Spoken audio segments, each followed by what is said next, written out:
Hello and welcome to this brand new episode of Smart Money. Now, 2022 was a year in which indexing and other traditional investment strategies faltered, and a year when quantitative investing offered a bright spot. This week on Smart Money, we do a deep dive in quant investing. Now, quantitative investing uses algorithms to analyze massive amounts of data like valuations, quality, liquidity, yields, and the speed of price changes, and then systematically makes trades based on this very analysis. By definition, this means that trades are grounded in historical data. How then will this approach fare in a potentially volatile market with few historical precedents in 2023? We have our guest joining us right here in the studio, Siddharth Vora, who's the Head Investment Strategy and Fund Manager PMS at Prabhudas Lilladher. Siddharth, thank you so much for being with us. Thank you so much for having me, Sonia. It's an absolute pleasure to have this conversation. It's a pleasure to have you here in the studio, more so because, quant is known to be the future of investing.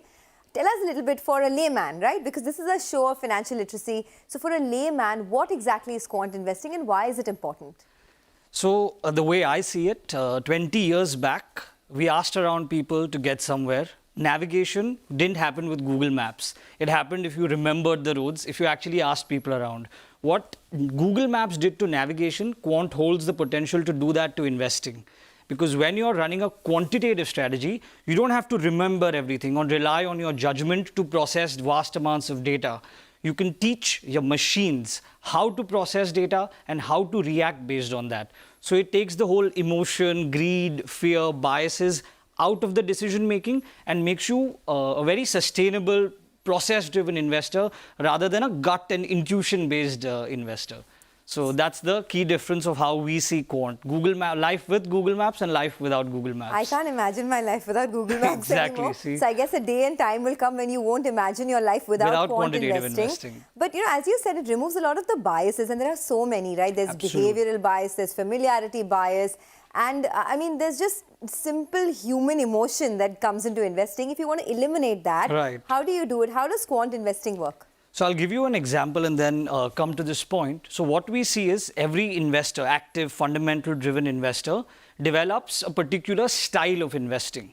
And they tend to follow that through and through cycles. In a decade where value has underperformed and growth and quality have outperformed, the human mindset automatically tends to think that, okay, only growth and quality works.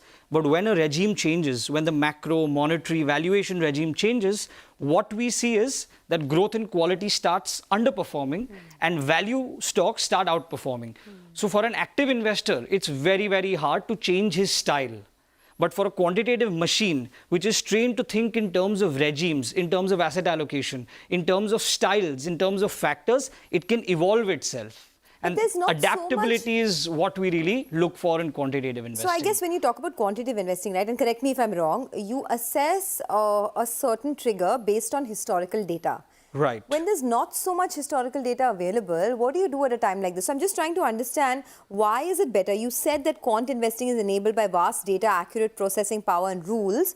But if there is not enough data for a particular outcome, then how does it work? So in US, we have data worth 45 years.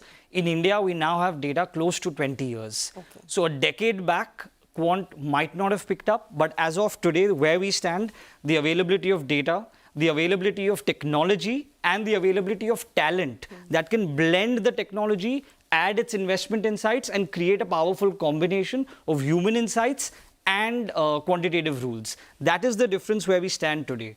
That we can blend processes and human insights, because there are multiple ways of quantitative investing.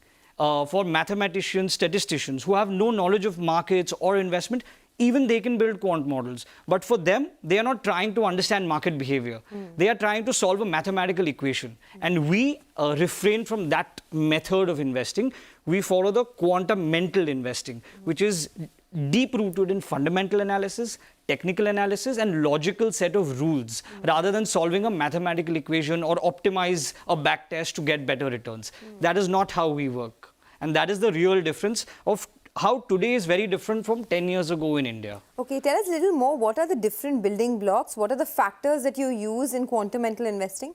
So the way we look at it, it's macro factors and equity factors. When we look at macro factors, we're talking about growth, liquidity, risk, valuation, and trend. These are the 5 big macro factors that people can use to build asset allocation models. And when we come to equity, there are multiple factors such as quality, volatility, valuation, momentum, growth, dividend, size, etc. So what all these factors are simply financial characteristics. When you look at a person, you'll be like, okay, this is a tall person, this is a fair person. So this is exactly what factors help you do. They break down financial securities into financial characteristics. And when you find a way to convert these financial characteristics into an investment cycle or a decision-making process, that is simply how quant investing works. Okay, I have one fundamental question. I know it may sound silly, but right now, quant investing is working for certain people because they have that edge, right? Right. They know how to make quant models. Exactly. Once everyone starts to know how to make quant models, and how am I going to generate alpha? Okay,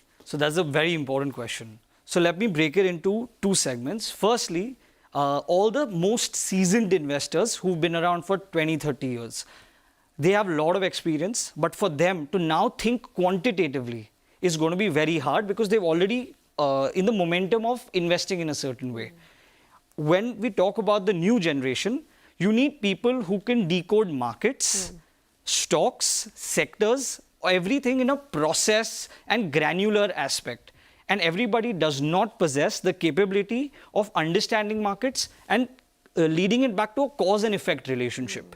Till you cannot build a cause and effect relationship and then convert it into a quantitative process, it's very hard. So even within quant, there are close to 150,000 methods of differentiating your strategy. Wow. So it's there are very, very different. Different factors that you look at. Fine. Let's dive straight into the style factors, right? You talk about size, quality, growth, volatility, value, and momentum. Tell us a little more about that. I mean, what are these factors? What are the different style factors? Okay. And as an investor, if I want to start investing in quant funds, what should I look at? Okay.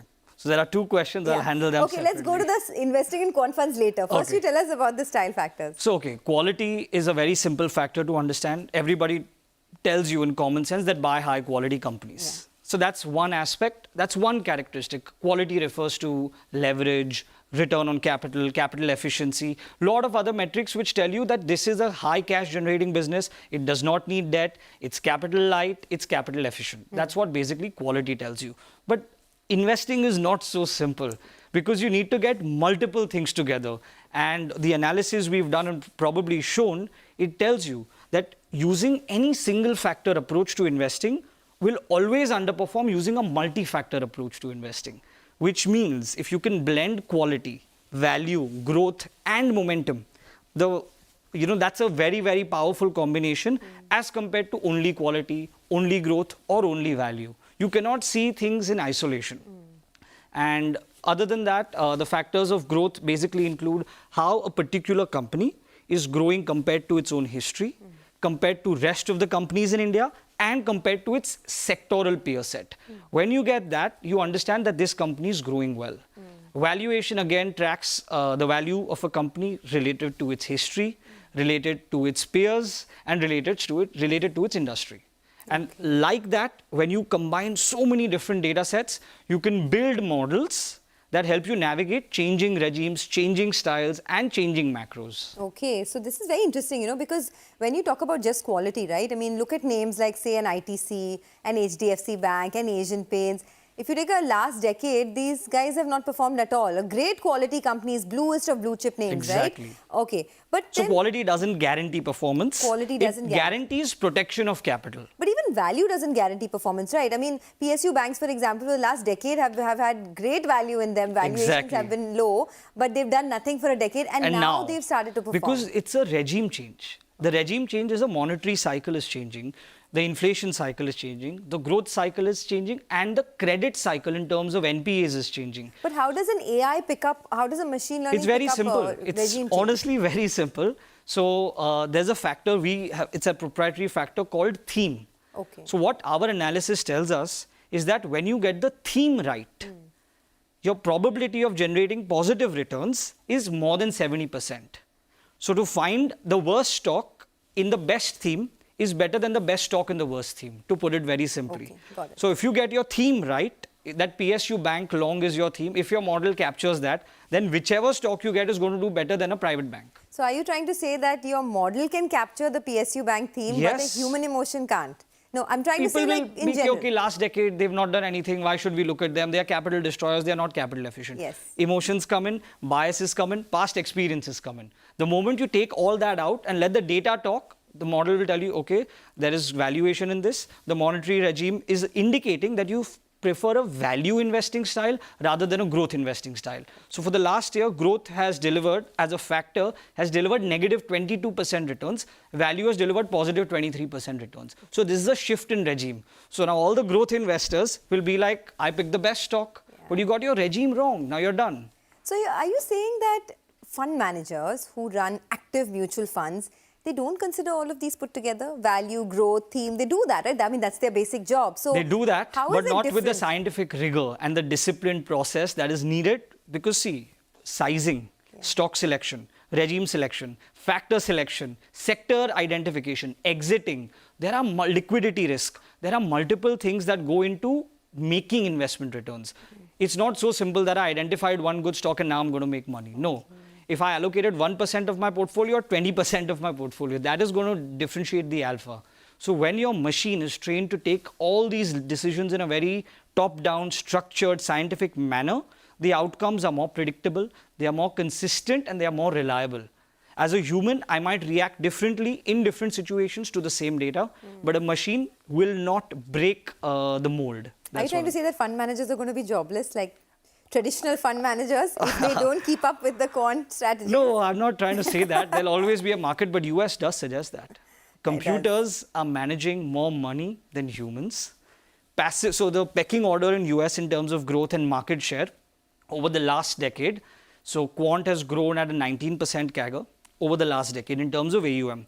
Passive has grown at a 12% CAGR and active has degrown at a 2% CAGR. So there are multiple reasons, right? Performance, alpha, cost of that performance, subjectivity of that performance. Because usually, how does anybody select a fund? Is it performing well in the past? I think it should perform well in the future. Absolutely. So in the last 3 years, if a quality fund manager has done well, everybody will be like, let's put here. The cycle has changed. Now stick in quality for 3 years, wait till you get your cycle back. Absolutely. So there's a lot of pain once you enter the wrong regime. Okay, Siddharth, you've convinced me about quant funds you have. And for all of you who are doing like active fund management or who are into sort of active mutual funds, guys, the tide is turning and perhaps quant funds are the future. Let's do one thing. Let's slip into a short commercial break. Don't go anywhere. We'll come back with our guest in just a bit and talk more about quant investing, which is the future of investing. Stay tuned.